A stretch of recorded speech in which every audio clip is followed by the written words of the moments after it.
I've been through the storm and rain, but thank God I made it all by His grace. What's going on, y'all? This is another video. You have tuned in, okay, to another recap with your boy J.DAREL, Jacquay of Preach Boy TV. The have and the have not. A tragic story. Are you ready for this episode? Tyler freaking Perry. I almost turned my channel off.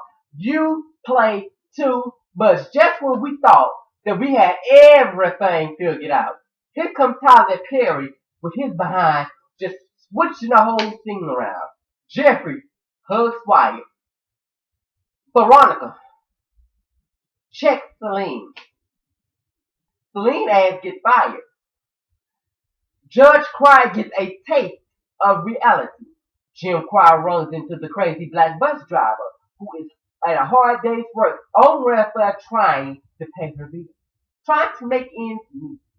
Jim Cryer finds out by a pedestrian that his daughter Amanda has committed suicide and is dead upstairs in her room at the house. The have and the have not. Are you ready? Cause I am, yes, cause I am.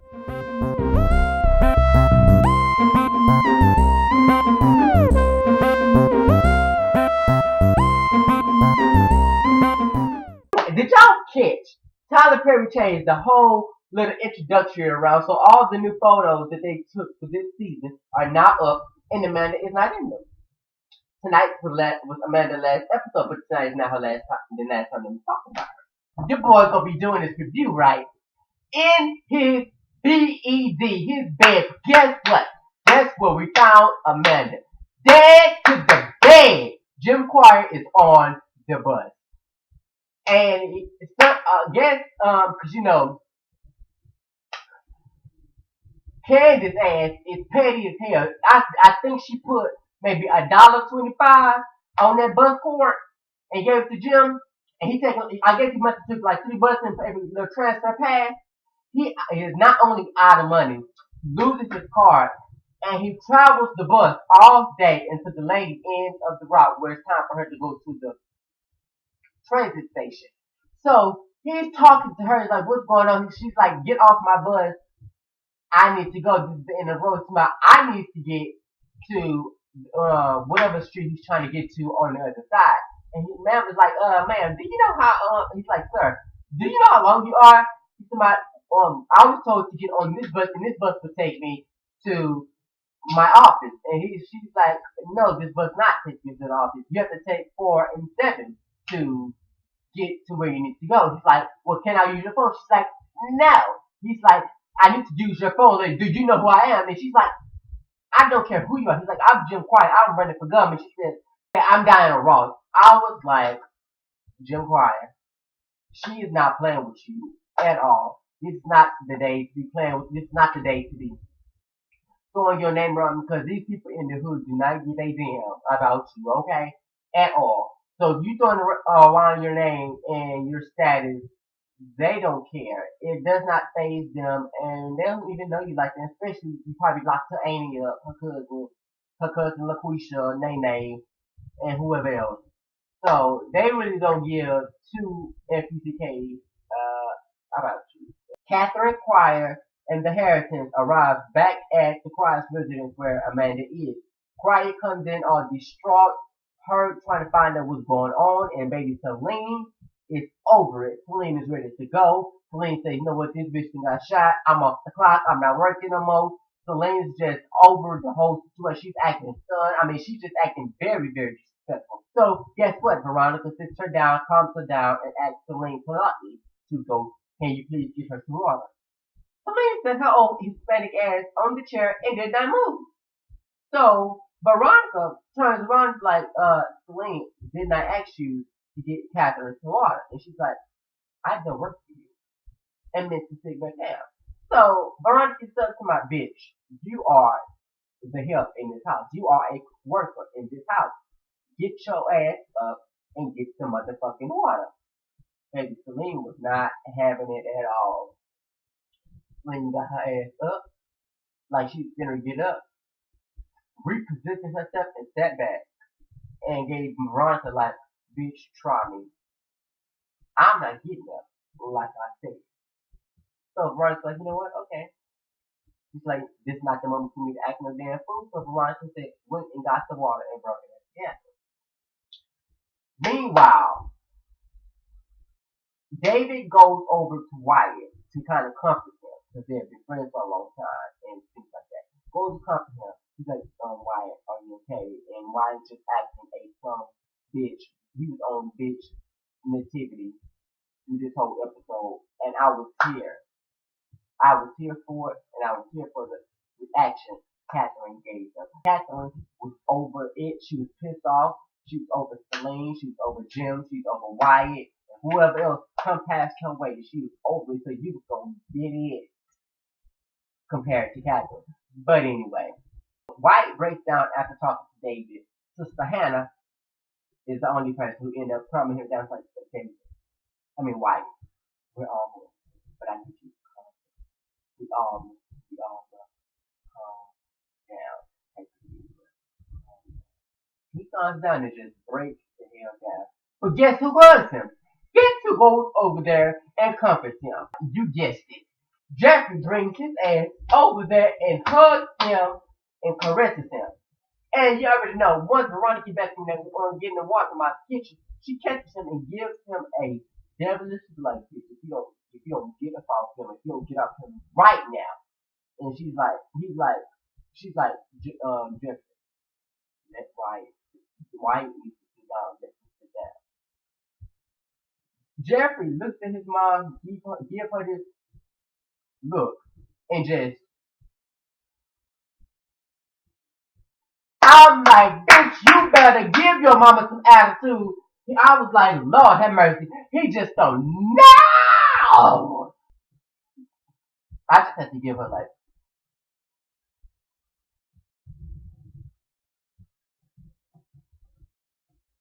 Celine is over. She gets fed up. She tells the cop, you know what, I'm ready to go. She committed suicide. We knew the bitch was crazy. She had a mental problem since she was little. We knew she was going to end up doing this. I'm ready to go. I'm not working. I'm tired. Let me go. Let me go. I mean, she just acting she just acted just disrespectful. I'm like, okay, Celine, these people just lost their daughter. Even if you're not going to work, go sit your Hispanic ass down and wait for this stuff to be over and leave. But me thinking that is putting me in suspicion that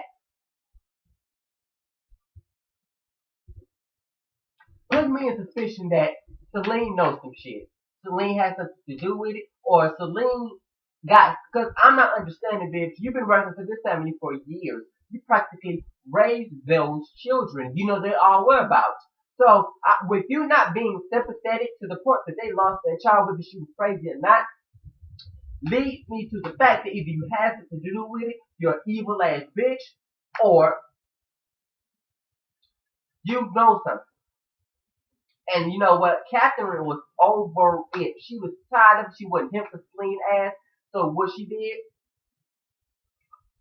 she said, my bitch, if she has nothing to do here, let her go.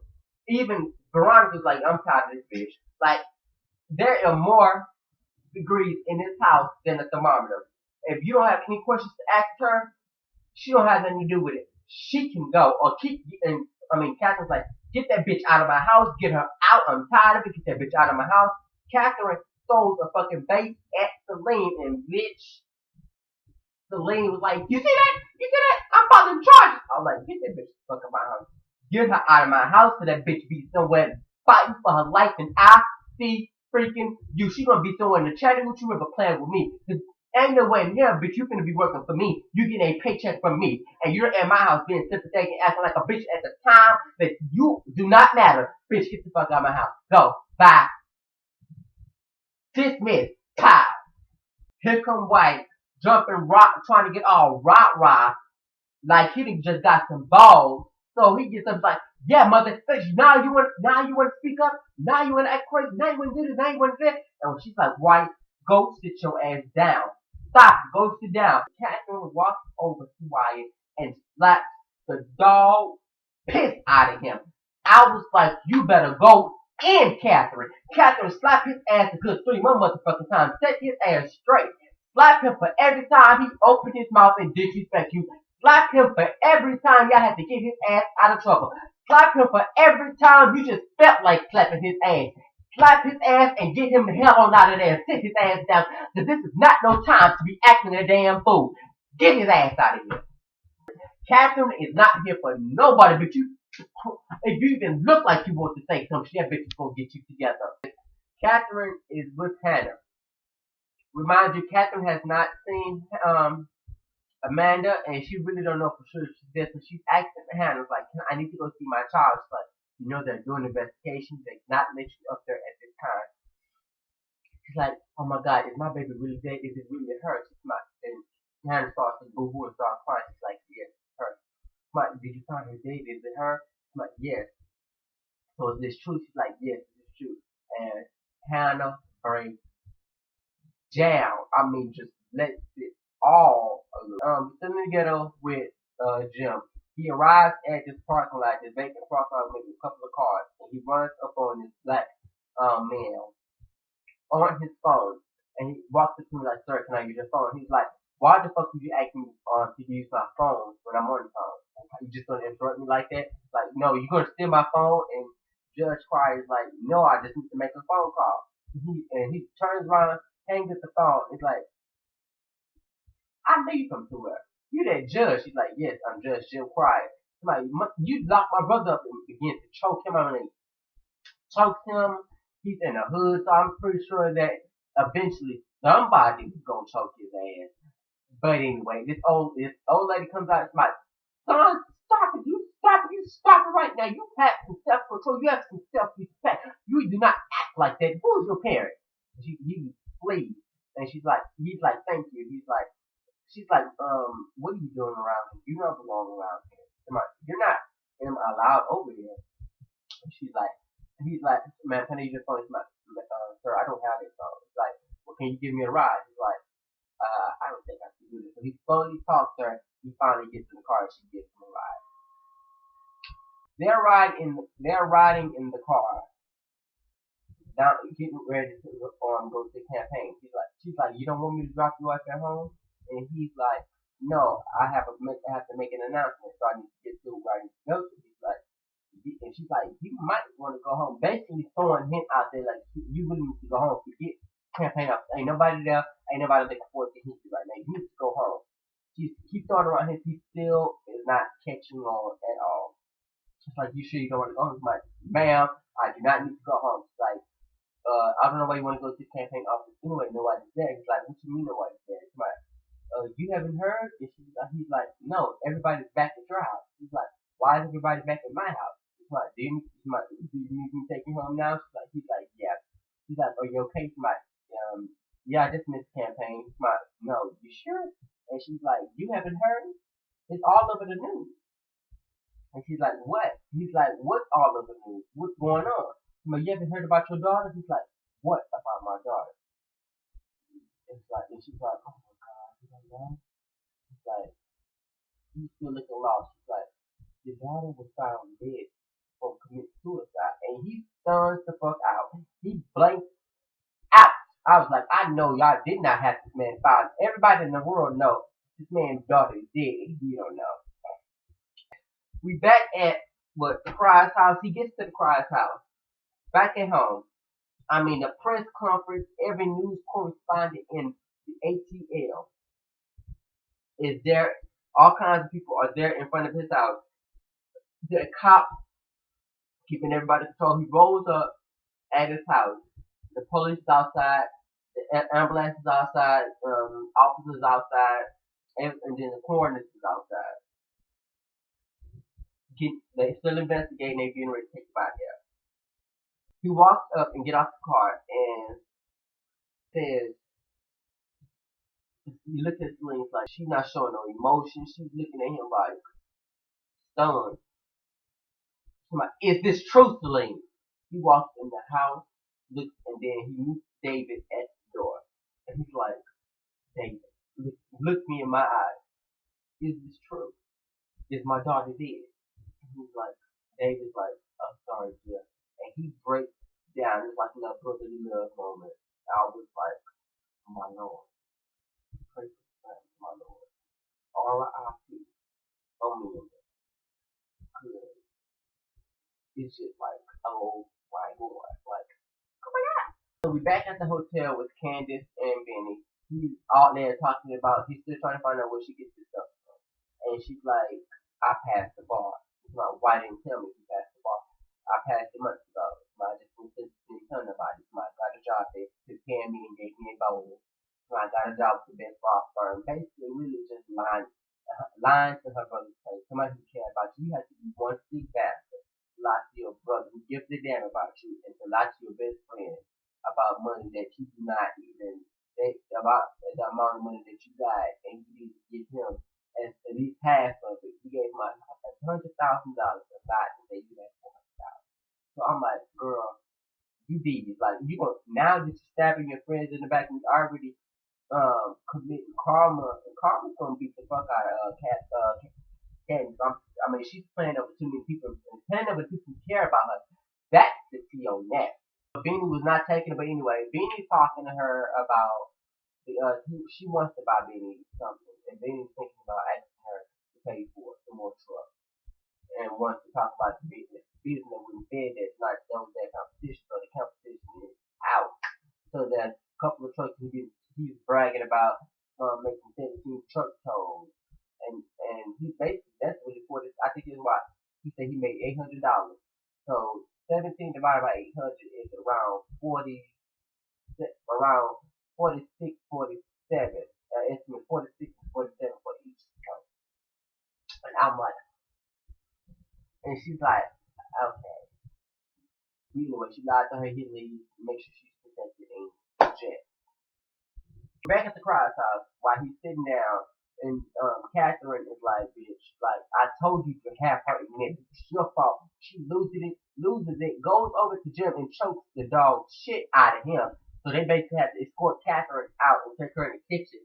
While in the kitchen, we're in the kitchen with Jeffrey, Wyatt, and his girlfriend Melissa. I mean, Wyatt just acting like a bitch. Jeffrey's trying to console him and give him water. He's like, no, bitch, that's not strong enough. And he goes to get the booze, his liquor, and just drink it. And just basically really just playing around with Jeffrey because that girl is not really into him because Wyatt knows that Jeffrey is into him and not really into that girl. He's like, why are you here? Like, do you know that Jeffrey is gay? Jeffrey has a crush on me. He's like, so Jeffrey, you cheating on me? You're not gonna give me a kiss? I was like, you know what? I'm over. No, man, I can't even do it. David and Jim. Jim is telling her this is all. Candace's fault. And David's like, you know what? This is how you can't blame it all on Candace. Like Candace had nothing to do with it. You knew your daughter was had problems with mental health problems for years, so it was just a matter of time that she was gonna end up killing herself. He's like, no, the reason I'm betting if it was Candace, when she was stable, but if it wasn't Candace, she got all out of control and this, that, and the other. He's talking about, do you know why I was last night? I was with Candace. He's like, oh Lord, no, Jim. No, he's like, David, not like that. She had her goons to kidnap me. I mean, she humiliated me with the train station, the gay guys, pictures, and all of that. She's like, oh my goodness. And David basically be their friends and let him know that, hey, you forget about Kent. We'll handle that when we get to it. You need to be here for your family and get through this tragedy, and we will handle Kent when we handle Kent. Okay, you better go ahead, David, and give him some good advice. So anyway, we get the last scene with Catherine, Veronica, and Hannah. Hannah's consoling her, Veronica's consoling Catherine, and Catherine is just feeling that she's out of it, not thinking about what she's saying or what she's doing. She meant to tell Hannah, like, you know what, I told you about White. And Veronica catches on and like, Hannah, sweetie, you have done a great job. You can go home. And Hannah's not moving until she gets confirmation from Catherine. And she's like, you need me to go home, Catherine. And while Veronica told her face, she's like, yeah, fine, and go home. because Catherine was getting ready to tell her the shit about Wyatt and a couple of more stuff. But if you was paying attention, Hannah caught on, but she did not get enough information to make any speculation. But she know in the back of her mind, something ain't right. Veronica catches on trying to get Hannah out of there before Catherine spills the tea, and she holding Catherine's face like, please, just be quiet. Watch what you say. And I'm like, bitch, Veronica, she is on it. No matter what the situation is, she's on it. And we find out the police comes in and interrupts them and says, we need everybody in the front. And he makes the announcement that, guess what? It was the DEA is coming, and Veronica's like, the DEA don't come for a suicide situation, might discuss suicide. This has been marked a homicide. So somebody came in and killed Amanda. Who the fuck is it? Who killed Amanda? My thing is, it could have been Quincy, but you forgot the professor. Remember, Amanda almost killed the professor and almost shot him and put a gun to his head while in the same room with his wife.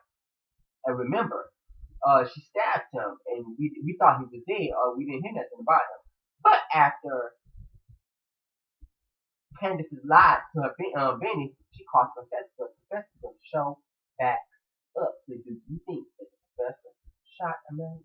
Did Quincy shoot Amanda? Um, who shot Amanda? How did they get to the Cry's house? Who shot Amanda? Was it Michael? Was it the daughter who and why you killed the granddaughter? There's so many people. There's so many speculations. Did Celine shoot her?